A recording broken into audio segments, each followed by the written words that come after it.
Bonjour à tous et à toutes, j'espère que vous allez bien. Alors, je reviens aujourd'hui sur la thématique de la perversion narcissique. Je n'avais pas prévu en fait de revenir tout de suite sur le thème, puisque je suis en train de rédiger déjà un autre article qui n'est pas terminé sur ce sujet. Et en fait, j'ai eu pas mal d'échanges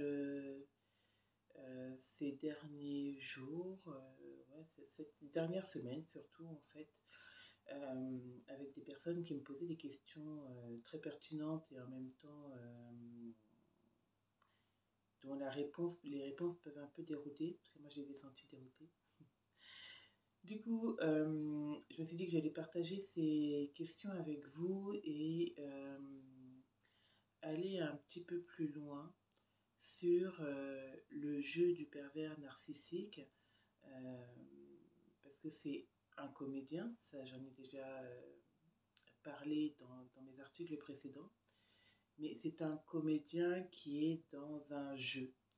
Je ne sais plus comment on appelle, je crois que c'est le jeu d'échecs sorcier dans Harry Potter, hein, quand ils sont réellement tués dans le jeu d'échecs qu'ils jouent. Voilà, bah c'est ça le jeu du pervers narcissique, hein, c'est un jeu d'échecs grandeur nature et avec des dégâts qui sont bel et bien réels. Je vais déjà commencer par répondre à la première question. Enfin, j'ai essayé de me remémoriser les questions qui m'avaient été posées. Du coup, j'ai écrit encore. Alors, on m'a demandé est-ce que PN sait ce qu'il fait.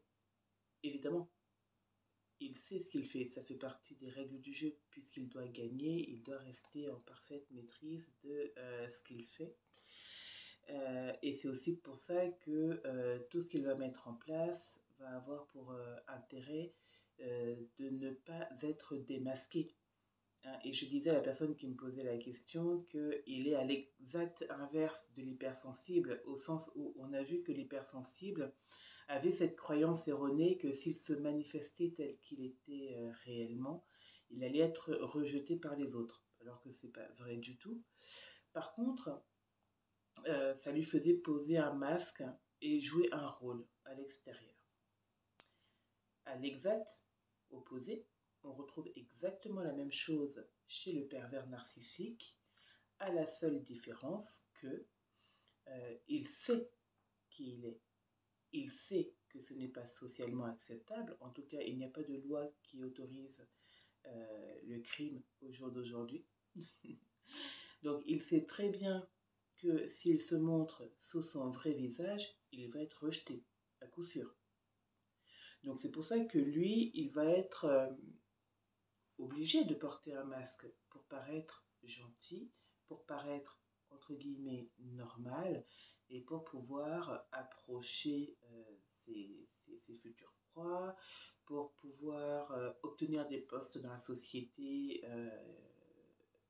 intéressants pour lui. Donc intéressant, ça peut être financièrement, mais ça peut être aussi parce que ça donne une image stable d'une personne stable, qui est bien insérée dans son métier depuis plusieurs années, etc. etc. Donc tout ça, ça fait partie de sa panoplie, on va dire, de prédateurs, de se masquer. Ce qui veut dire qu'il est conscient de ce qu'il fait, et on va revenir là-dessus par la suite. Mais par rapport à cette question, est-ce que PN sait ce qu'il fait? Demandez-vous tout simplement si le grand méchant loup avait attendu le petit chaperon rouge sans se déguiser en grand-mère. Est-ce que le petit chaperon rouge serait entré? Voilà. L'autre question qu'on m'a demandé, est-ce que PN culpabilise? Ben non. Il ne culpabilise pas, ni aujourd'hui, ni demain, ni après-demain, ni dans 10 ans, ni dans 20 ans, ni dans 60 ans. PN, pour lui, soit on est une proie, soit on est un prédateur. Vous avez bien compris que dans le rapport de force qu'il établit avec les personnes avec qui il est en contact, lui, il est le prédateur. Donc la proie, c'est vous. Et il faut bien comprendre que dans son esprit, soit on est celui qui mange, soit on est celui qui est mangé. Il ne va pas culpabiliser de vous avoir mangé. dans tout ce qu'il va mettre en place, la proie est censée endosser un rôle, parce que PN, dans son imaginaire, son film qu'il a dans la tête, il a donné à chacun un rôle, et chacun doit se conformer au script qui est le sien. Donc la proie, son script, c'est d'être la proie. C'est d'accepter de se faire manger, dévitaliser, humilier, rabaisser, enfin tout ce que vous voulez, sans broncher. C'est son script. Et nous verrons plus tard que dès l'instant où la proie sort de ce script, il va le lui faire payer très cher. D'ailleurs, pour les personnes qui se sont séparées, par exemple, et qui sont revenues, vous pouvez remarquer qu'à chaque fois que vous êtes revenu, c'était pire qu'avant. Oui, parce que vous êtes sorti du script. Rien que le fait d'ailleurs d'être sorti, d'avoir fait le départ, d'avoir laissé PN, c'est déjà sortir du script. Donc déjà rien que ça, c'est un carnage annoncé dans ce qu'il va vous faire vivre ensuite. Et vous allez aussi comprendre que tout ce qu'il va mettre en place dans son jeu, tous les pions qu'il va placer autour de vous, n'auront pour simple rôle que de vous maintenir dans votre rôle, dans votre script. Autre question qui m'a été posée, est-ce que PN finira par changer ou par guérir? Alors ça me fait encore plus rire quand j'entends parler de guérison en ce qui concerne les pervers narcissiques. Non. Il ne guérira pas, il ne changera pas, parce qu'encore une fois, la perversion narcissique n'est pas une maladie, c'est pas juste un rhume qui nécessite qu'on aille voir le docteur ou le psy pendant 2-3 mois et puis après on va guérir. Non, la perversion narcissique, c'est une structure de personnalité. C'est-à-dire que la personne est comme ça. Elle ne changera pas. C'est comme si vous me disiez, moi qui suis noire de peau, est-ce que tôt ou tard tu vas finir par blanchir ou par jaunir ou par rougir? Ben non, je suis noire de peau. PN, c'est pareil. C'est une structure de personnalité qui a suivi ce développement depuis l'enfance. Il ne pourra ni guérir, ni changer. Et encore, à la rigueur, ce qu'il peut faire, c'est jouer le changement. Feindre d'avoir changé. Et ça, il va le faire, par exemple, quand vous allez sortir d'emprise et qu'il voit que vous ne revenez pas dans les 48 heures, il va feindre le changement. Et puis ça peut aller loin. Certains PN vont faire semblant, par exemple, de s'être convertis à une religion ou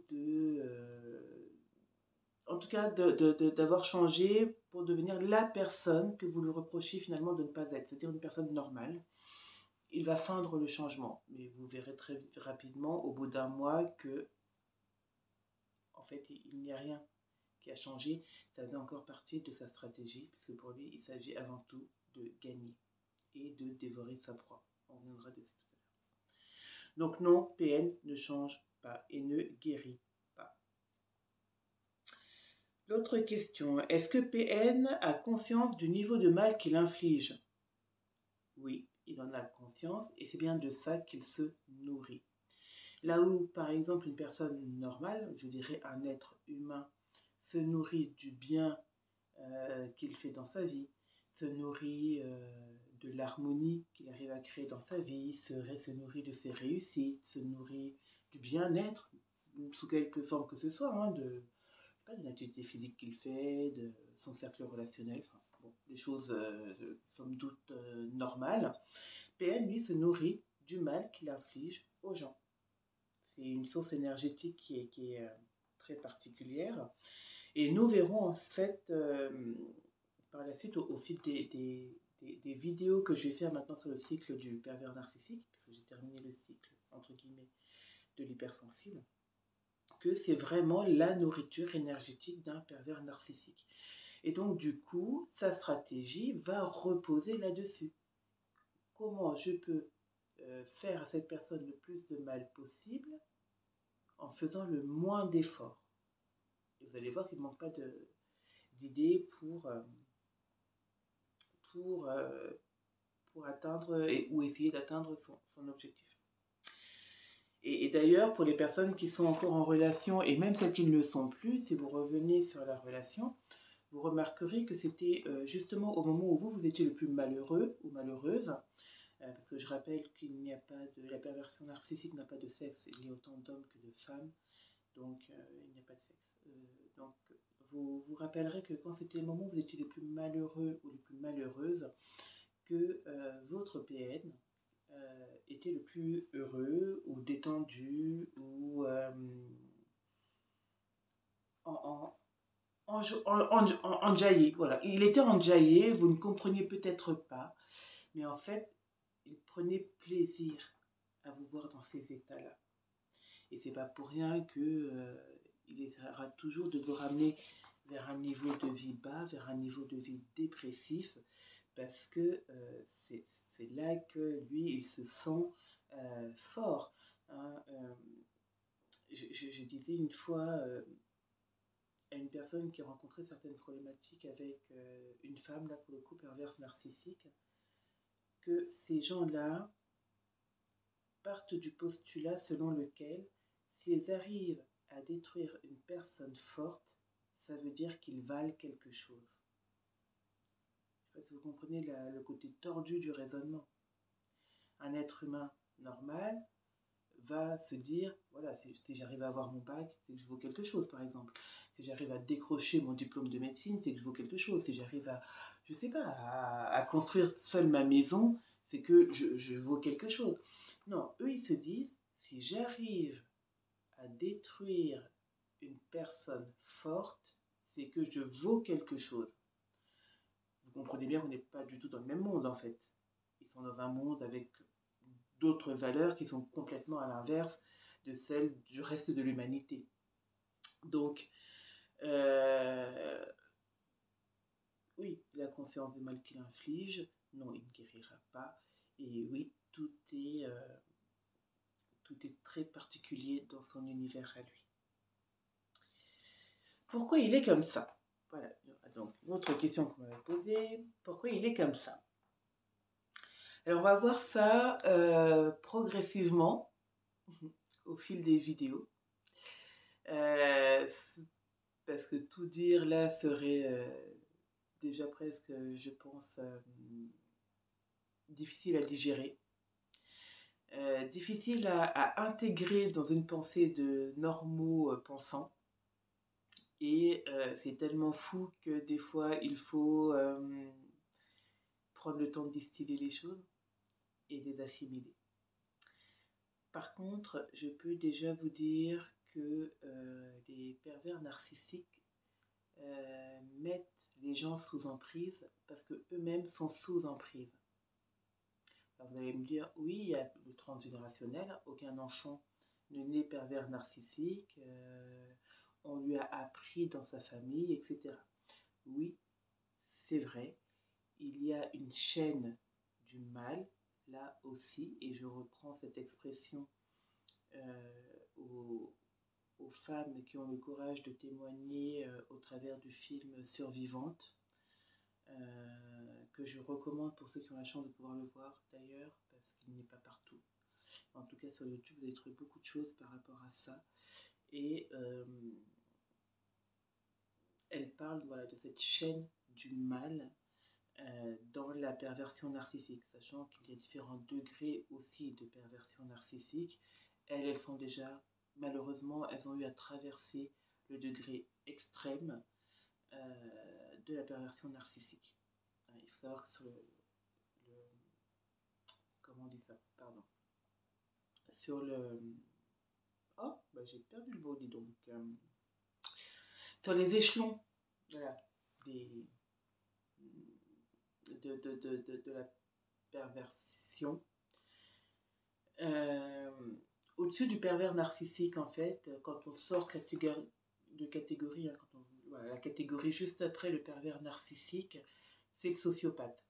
C'est-à-dire le sociopathe, ben là on tape dans du Ted Bundy, du Jeffrey Dahmer, enfin, voilà. Il vous égorge, lui il s'en fiche. Tout ce qu'il veut, c'est pas être pris pour pouvoir égorger le plus de personnes possible. Voilà, je simplifie comme ça. Donc juste en dessous, on a le niveau de perversion que ces femmes ont connu. Et un peu en dessous, il y a le pervers narcissique tel que nous l'abordons aujourd'hui, Alors qu'il soit extraverti, introverti ou altruiste, ce que je dis là va concerner le pervers narcissique tel que nous le voyons aujourd'hui. Je reviendrai dans d'autres vidéos sur justement ces 3 catégories de pervers narcissiques. Donc pourquoi il est comme ça? Donc parce qu'il est lui-même sous emprise de cette chaîne du mal. Voilà, de cette chaîne de la perversion. Ça veut dire qu'au sein de sa famille, il a été initié. On parle là aussi d'une initiation. Donc il y a au moins une personne dans sa famille qui l'a initié. C'est pour ça que j'ai parlé du transgénérationnel tout à l'heure.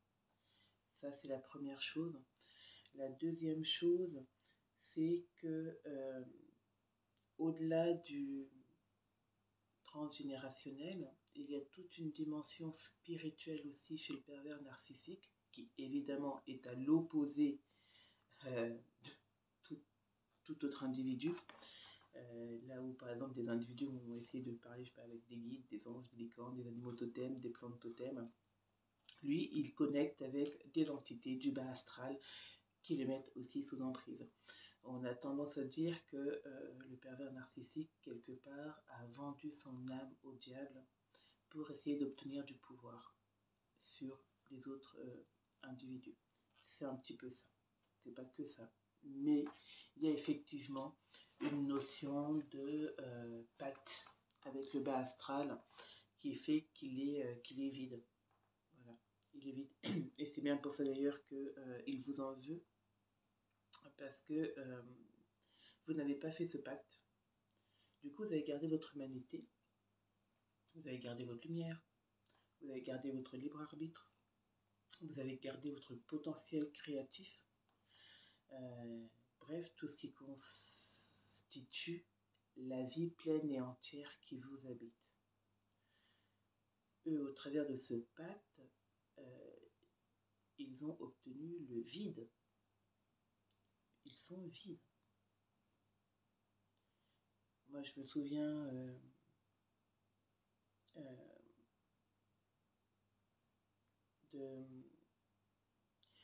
de la dernière personne perverse narcissique que j'ai connue. On parlait un jour des élections comme ça, et il me disait toujours, de toute façon, ça ne sert à rien de voter, car ils sont tous pris dans un système dont ils ne peuvent pas sortir. Ce qui est vrai. Mais cette phrase s'applique parfaitement au pervers narcissique. C'est-à-dire qu'une fois que ce pacte avec les bas astrales est signé, ils sont pris dans un système dont ils ne pourront jamais sortir. Jamais.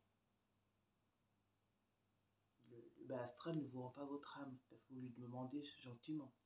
Le bas astral est à la quête et en quête d'énergie qui vont le nourrir en permanence. Et pour être nourri, il lui faut des énergies basses. Donc, il va pousser l'individu à commettre des actions de plus en plus viles parce qu'il faut de la nourriture énergétique à ces entités-là.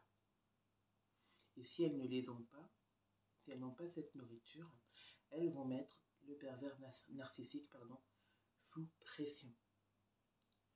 Pour les personnes qui ont déjà vécu avec des individus pervers narcissiques, il y a des moments où vous avez pu peut-être voir cette personne complètement éteinte ou hagard, ou voilà, à ce moment-là, il est dans cette dialectique avec ces entités du bas astral. Vous avez pu le voir peut-être avec des yeux révulsés ou dans des crises de colère, pas possible. À ces moments-là, il est en prise directe avec ces entités-là. Et c'est d'ailleurs pour ça que très souvent les pervers narcissiques ont énormément d'addictions. Alcool, drogue, jeux, ils ont sexualité, ils ont énormément d'addictions. Ça, il ne faut pas douter. Celui qui dit non, moi la personne à qui je suis n'a aucune addiction, au contraire, limite elle va à l'église tous les jours, creusez bien. C'est juste que vous ne les avez pas encore vus, mais creusez bien, il y en a énormément. Et donc voilà, la raison aussi pour laquelle il vous en veut finalement, et pourquoi il est comme ça avec vous, c'est que vous avez encore votre âme, donc vous avez encore toutes vos possibilités d'évolution. Quand vous êtes joyeux ou joyeuse, vous l'êtes sincèrement parce que vous vivez cette émotion à l'intérieur de vous. Lui, il ne peut pas, il ne peut plus vivre cela. Vous voyez, ça commence par des choses très simples. Moi, je sais qu'un membre de la famille de cette personne perverse narcissique me reprochait tout le temps ma joie de vivre. Pour elle, c'était un problème. Mon rire, ma joie de vivre, c'était un vrai problème. Et on se dit, mais à quel moment quelqu'un de normal peut trouver que c'est un problème? Et bien les pervers narcissiques trouvent que c'est un problème.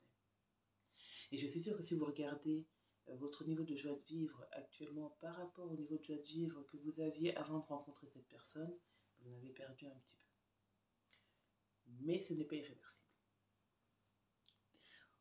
On verra plus tard.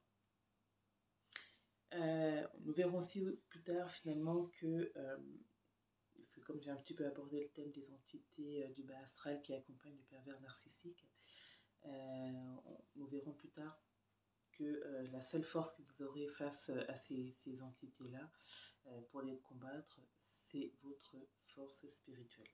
Et je parle bien de spiritualité, pas de religion.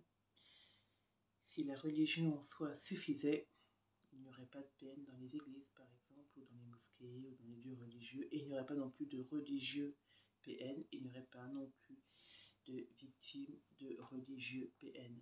Attention, ça ne veut pas dire que tout religieux ou toute personne croyante est PN, pas du tout. Je dis juste que ça ne suffit pas.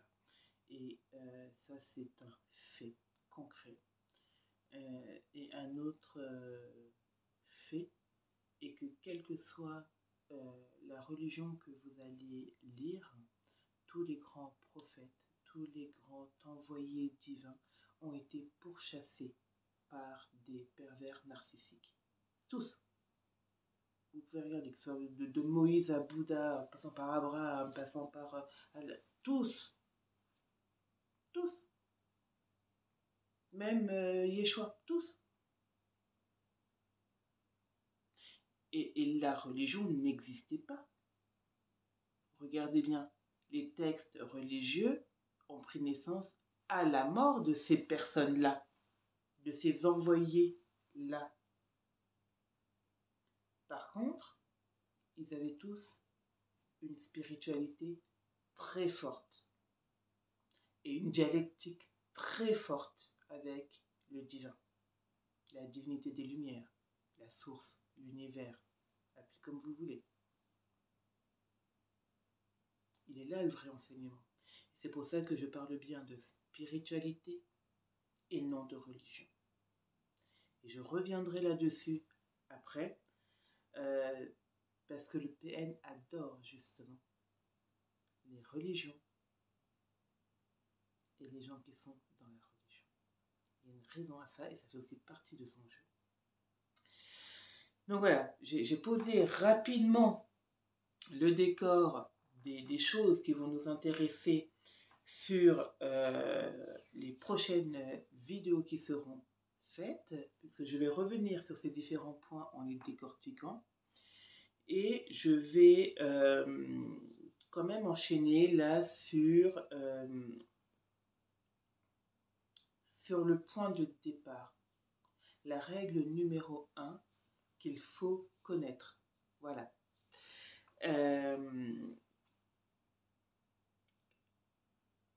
PN,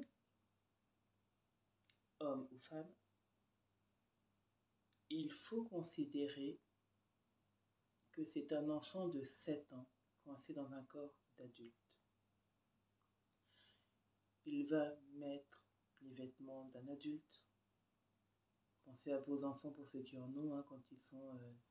pour les filles, par exemple, quand elles sont petites et qu'elles mettent les chaussures de maman avec la robe de maman et qu'elles ont 5 ans et que la robe, elle est étalée partout, que voilà, elles jouent à être maman. Le papa, pareil, le petit garçon qui met le pantalon de papa et le t-shirt de papa, et qui... PN, c'est ça. C'est un enfant.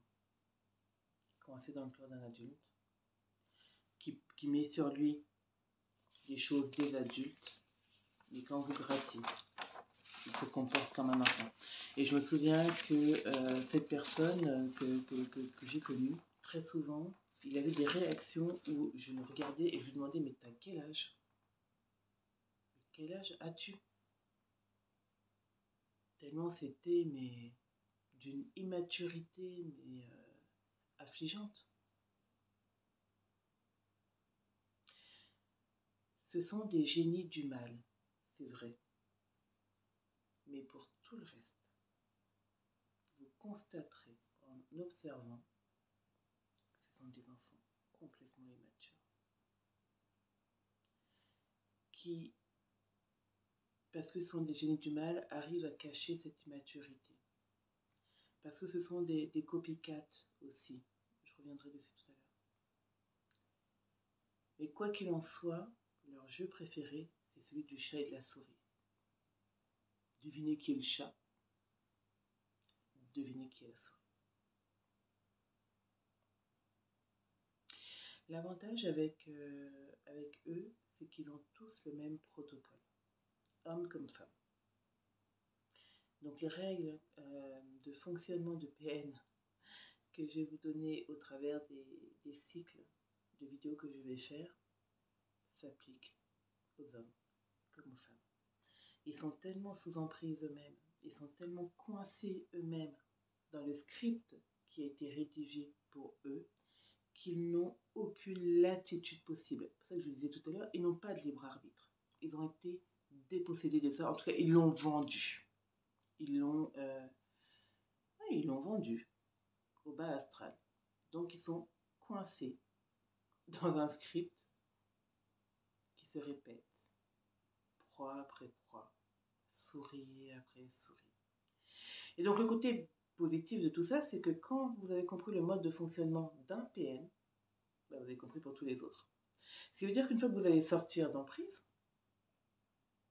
le moindre PN qui va essayer de venir, parce qu'il faut être clair, il y en a d'autres qui essaieront de revenir, au bout de 3-4 phrases maximum, vous les aurez identifiés et vous les sortirez de votre vie avant même qu'ils y entrent.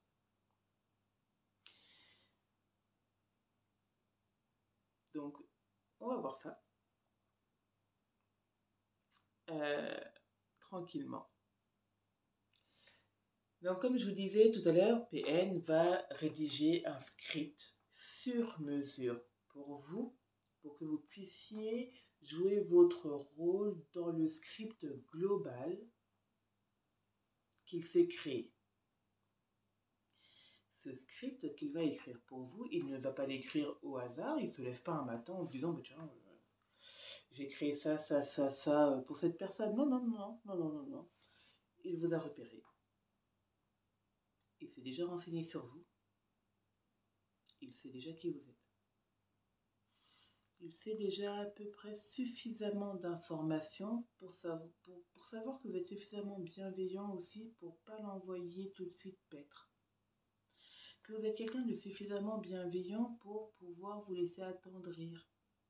Et très souvent, il va arriver en position de faiblesse, soit en difficulté, soit que il va faire comme s'il était victime de quelqu'un ou de quelque chose. Ou en tout cas, le loup va mettre la tenue de mère grand. Il sait à peu près aussi quel est votre type d'entourage. Alors ça peut être au travers des réseaux sociaux par exemple. Hein. On sait bien maintenant, voilà, avec Facebook. Facebook qui se permet de proposer vos amis à des gens qu'il ne sait même pas si vous connaissez vraiment. Enfin bon, bref. Donc, au travers des réseaux sociaux, il a déjà eu un aperçu de qui vous êtes. Il a déjà analysé qui vous êtes. Et il sait, de manière sûre et certaine, que vous êtes une bonne personne. Parce qu'il n'est pas fou, hein. Il ne va pas aller voir quelqu'un qui est aussi fou que lui ou encore plus. Il veut une bonne personne, il veut une souris. Donc, il a déjà, quand il arrive comme ça, quelques informations sur vous. Donc, quand il se présente physiquement à vous, il vient compléter, on va dire, ces informations par 2-3 détails. Alors, il y a tous ceux que vous allez donner vous, parce que vous êtes en début de relation avec quelqu'un, ou un nouveau collègue, vous avez envie de connaître ce collègue, ou voilà, donc vous êtes dans l'échange, moi j'aime ci, moi j'aime ça, enfin, les banalités, on va dire, que chaque être humain se dit un petit peu au démarrage. Il va prendre comme ça les informations que vous allez lui donner, mais en même temps et en parallèle, très rapidement, il va essayer de voir autour de vous, donc si c'est au travail, quels sont les autres collègues du travail à qui vous vous entendez, pour aller récolter des informations et en même temps les séduire. Si c'est sur le plan sentimental, très vite, il va se mettre à séduire les membres aussi de votre famille en arrivant avec un bouquet de fleurs pour votre maman, par exemple, des chocolats pour vos enfants, ou voilà, des attentions comme ça qui vont le faire passer pour une personne de bien. Voilà, il abaisse progressivement déjà les, les garde-fous de sécurité qu'il pourrait y avoir au sein de votre entourage. L'idée étant de faire parler les gens. Et les faire parler de vous. Donc c'est vrai que par exemple, allez voir vos parents pour parler de vous, apprendre à vous connaître, etc. Ce qui pourrait paraître être une attention ou quelque chose comme ça.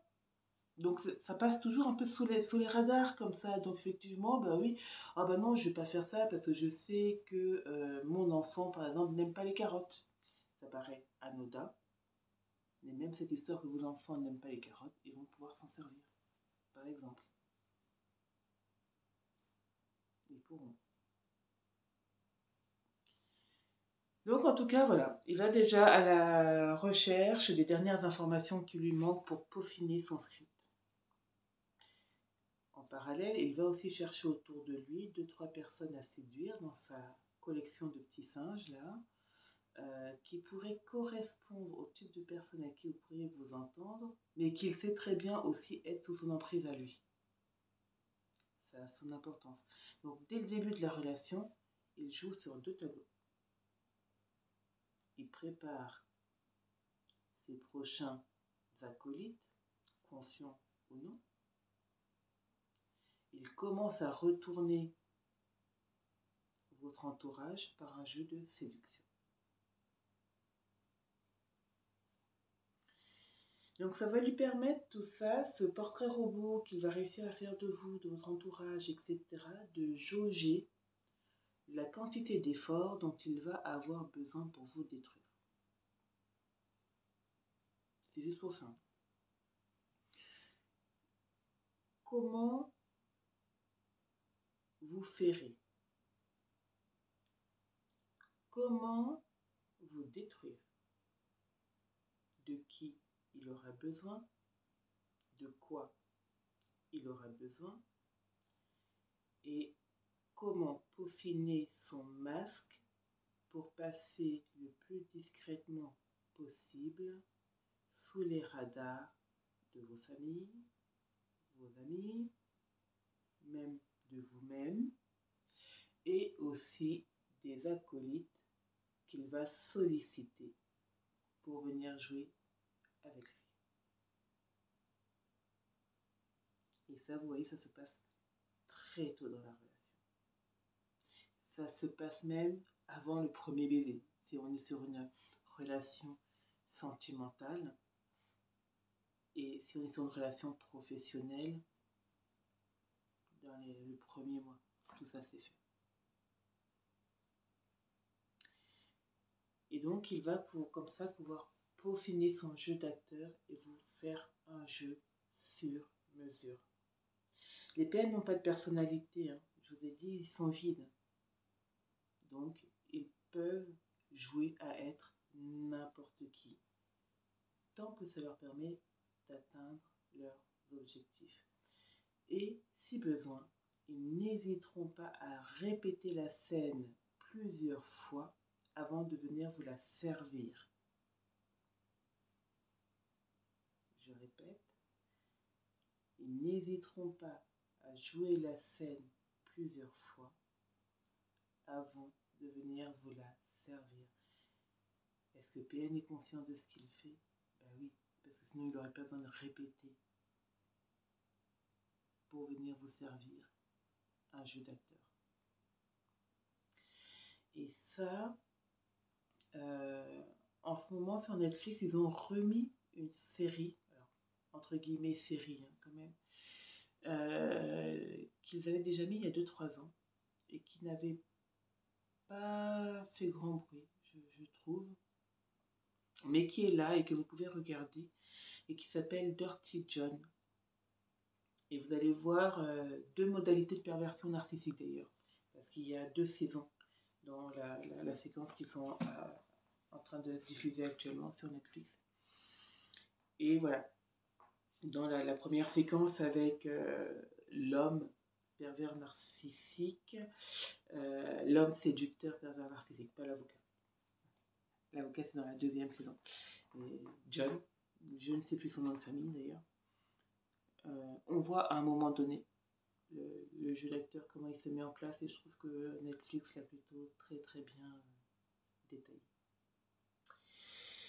Donc ça, c'est ce que PN fait au moment, on va dire, où il vous approche.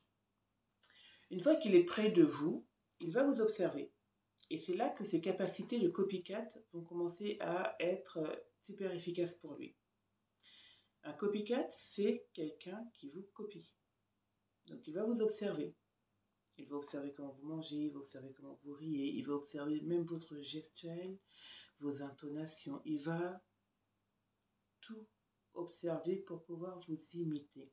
Et ça aussi, ça va contribuer à affiner son jeu d'acteur, son personnage, ce personnage qu'il va aussi servir auprès de votre entourage, pour continuer à abaisser les défenses de votre entourage. Ce personnage qui va aussi lui permettre d'abaisser encore plus vos défenses, parce que vous allez avoir l'impression d'être face à quelqu'un qui vous ressemble. Et tu m'étonnes qu'il vous ressemble. Évidemment qu'il vous ressemble. Il rêve d'être vous. Il veut être vous. Le jeu du chat et de la souris n'est qu'un jeu qui se base sur de la jalousie. Vous avez de la vie en vous. Il n'en a plus. Bien sûr qu'il veut être vous. Et c'est aussi pour ça qu'il va chercher à vous détruire, par tous les moyens et à tous les niveaux. Alors oui, évidemment, vous avez l'impression d'être face à quelqu'un qui vous comprend très bien, qui est comme vous. Mais tu m'étonnes. C'est un voleur de vie. Ce n'est rien d'autre qu'un voleur de vie. Et si votre entourage vous apprécie pour qui vous êtes, ben, il a tout intérêt de devenir qui vous êtes pour récupérer votre entourage. Et pouvoir après retourner votre entourage contre vous. Parce qu'à la fin de l'histoire, ça sera quand même vous, la personne aigrie, mauvaise, méchante, etc.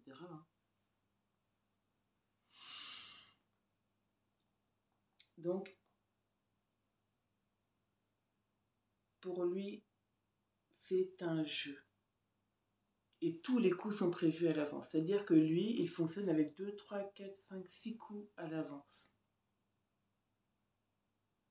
Donc les hypersensibles, zèbres qui aimaient voir la vie en rose et tout le monde il est beau et tout le monde il est gentil, non. Tout le monde il est pas beau, tout le monde il est pas gentil. Il y a des purs stratèges et le mal existe pour de vrai. Voilà. Donc notre petit copycat, il est là, il veut être vous. Et quelque part, ça va aussi lui servir plus tard pour sa stratégie d'isolement. Parce qu'il va vous isoler. Et il va le faire en vous dégradant. Ça, ne doutez pas. Que ce soit avant la relation, pendant la relation ou après la relation, il va vous dégrader. Donc vous voyez que tout de suite, dans les premiers temps de la relation, les stratégies qu'il met en place ont pour objectif, in fine, de vous isoler et de récupérer votre entourage et tout ce qui fait que vous êtes vous.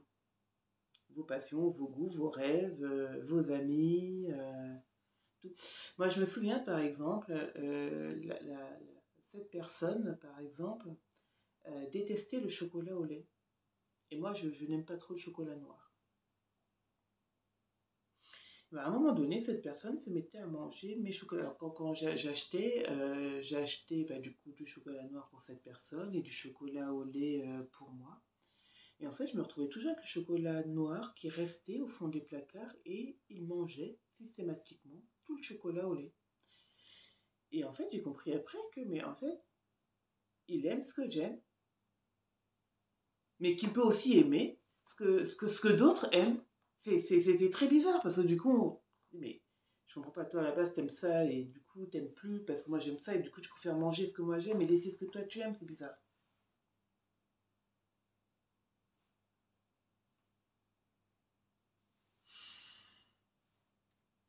Donc, et vous comprenez aussi que il va faire tout ça toujours sous les radars.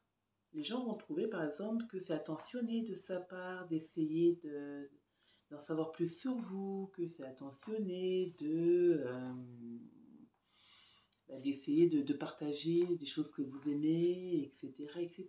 C'est pas attentionné du tout. C'est pas de l'attention, c'est de la prédation. Ça se termine pareil, mais ça commence pas pareil. Et oui. Et donc on est effectivement dans une logique de prédateur dès le départ. Dès le départ.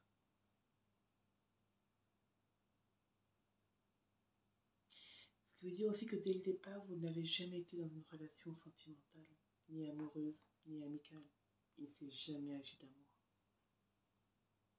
Dès le départ, il s'agissait de destruction et de prédation pure et simple. Dès le départ. Dès le départ, vous étiez cette cible à abattre. Et il fallait juste savoir comment. Je me souviens d'une dame qui me disait, alors elle connaissait cette personne perverse, et elle disait que eux, chez eux, ils ne créaient rien, ils ne pouvaient que copier. Est-ce que PN est conscient? Oh oui. Est-ce que dans la chaîne du mal, tous les PN sont conscients? Oh oui. Parce que pour qu'on vous dise, chez nous, on ne crée pas, on ne peut que copier, c'est qu'on est quand même bien conscient qu'il y a un truc.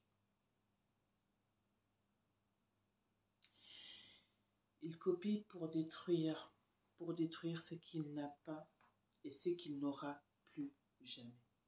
Ce que vous possédez, il ne l'a pas et c'est qu'il ne l'aura jamais.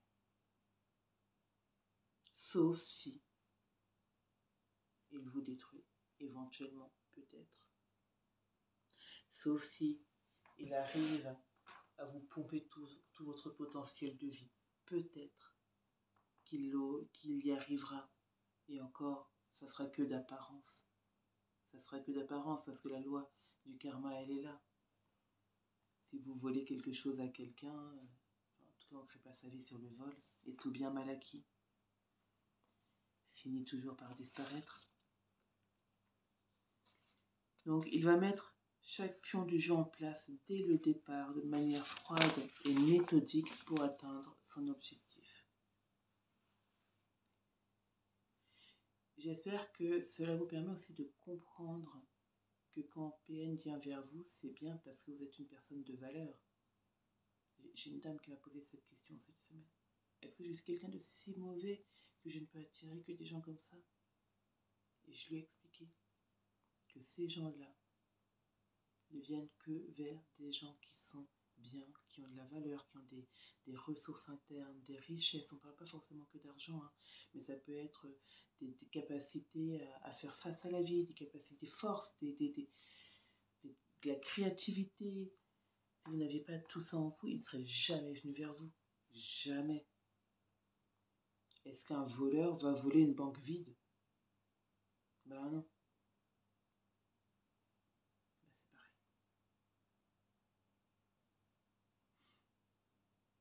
Et il est conscient de votre valeur.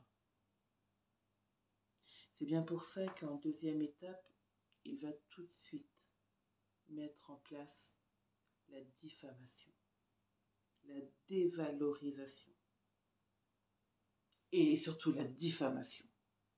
PN est un gros menteur. PN est une grosse menteuse. Quand PN vous souhaite une bonne journée, il vient de vous maudire en réalité parce qu'il pense exactement l'inverse. Quand PN vous dit qu'il va bien, il ment. PN vous dit qu'il vous aime, il ment. PN vous dit qu'il va aller vous chercher quelque chose, il ment. Il vous dit bonjour, il ment. Il vous dit au revoir, il ment aussi. Sur 10 mots qu'il va prononcer, 9, c'est mensonge. C'est mensonge. Ne cherchez même pas. Ça, c'est...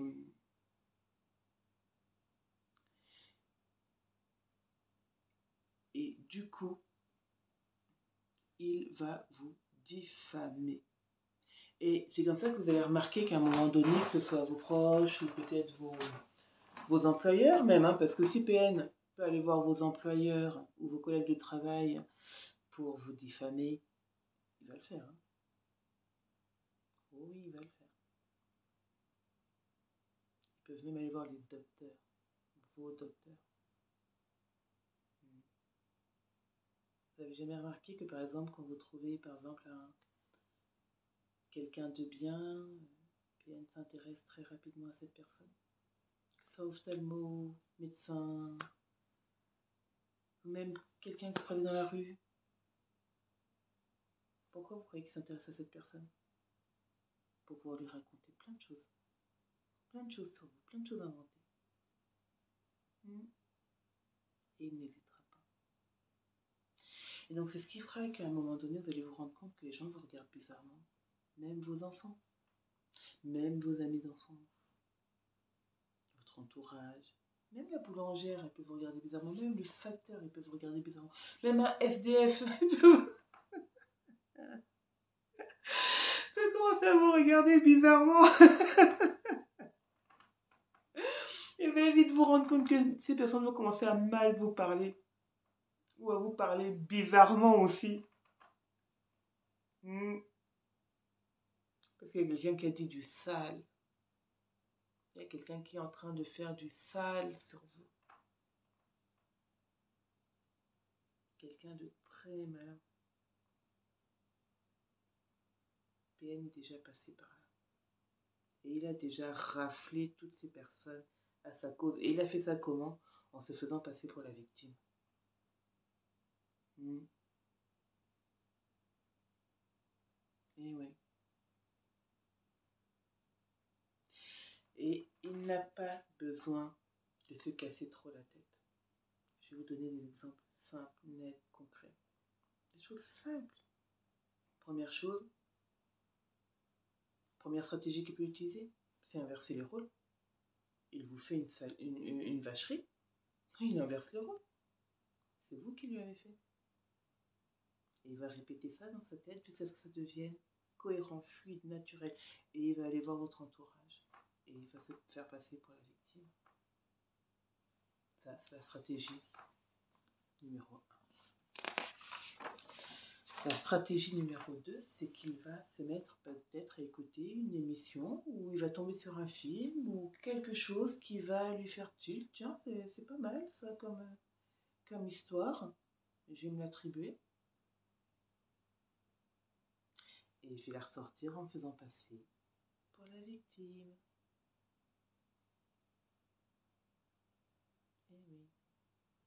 Alors, vous dites pas que PN, quand tu vas voir votre entourage, etc., il dit « Ouais, non, tu sais quoi, nanana. » Non, il va juste insinuer l'idée. Il va pas vous accuser, vous, directement. Il va juste insinuer. C'est... Oh là là, vous vous rendez compte, elle s'amuse bien là comme ça, mais c'est pas toujours comme ça hein, avec elle. Elle a l'air d'être bien détendue là, alors que juste avant qu'on arrive, c'était une furie. Hein. J'en ai même une, alors là, c'est une PN femme. son mari était en train de s'amuser. C'est pour ça que cet exemple me vient. Son mari était en train de s'amuser, c'était une soirée familiale. Moi j'étais là, bon, comme ça, bon, de passage, bon, toujours un peu de passage. Et bon, ben voilà, sa femme vient me voir et je dis, bah tiens, ça fait plaisir, parce que ça faisait effectivement un bon moment que j'avais pas vu ce couple-là, donc ça fait plaisir de vous voir et tout. Il a l'air de bien s'amuser. Et elle me dit, ah bah il pourrait, hein, vu le petit truc qu'il a dans son pantalon. Et là, j'ai pas compris en fait. Parce que moi, je voyais quelqu'un qui s'amusait en famille.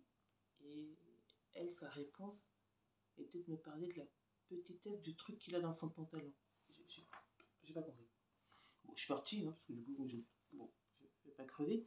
Mais c'est typiquement le genre de choses qu'un PN va dire, en fait, pour dévaloriser l'autre personne.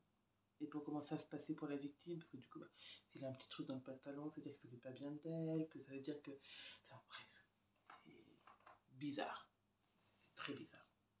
Donc ça peut être la deuxième stratégie. Aller regarder une émission, hein, lire un livre, tout ça, et s'attribuer le truc. Soit il va se mettre dans une situation qui va donner une fausse image de vous. Je me souviens, par exemple, du PN à qui j'étais, qui m'accusait tout le temps quand on était avec des gens, de découvrir des choses quand on était avec ces gens. C'est-à-dire, par exemple, je lui dis je parle avec la personne et je dis j'aime le chou, j'en ai mangé à midi. Et PN qui dit, ah ben je découvre, heureusement que je suis avec ces gens pour découvrir. Et à chaque fois je lui disais mais n'importe quoi, on en a parlé. Et en fait il a arrêté de faire ça quand je lui donnais les réponses qu'il m'avait données quand on en avait parlé. Et que je lui disais, mais si j'arrive à te donner ta réponse, c'est bien la preuve que non seulement on en a parlé, mais qu'en plus, tu as répondu. Parce que une autre, à force que je dise, non mais on en a parlé, c'est sûr, sa réponse était, oh, ben, je ne m'en souviens pas, ou j'ai pas entendu. Donc, contre-stratégie de ma part, à chaque fois, alors ça prend beaucoup d'énergie, mais il ne faut rien lâcher. Ben, j'étais capable de lui dire, ben, si, puisque à ce moment-là, non seulement tu as entendu, mais en plus tu m'as répondu ça. Je l'ai fait 2-3 fois, il a arrêté. Il a arrêté. Parce que ça ne pouvait pas prendre. Cette stratégie-là ne fonctionnait pas. Alors autant elle me prenait beaucoup d'énergie à moi, autant je pense qu'elle en prenait beaucoup à lui aussi. Et ça, PN est un grand feignant, homme comme femme.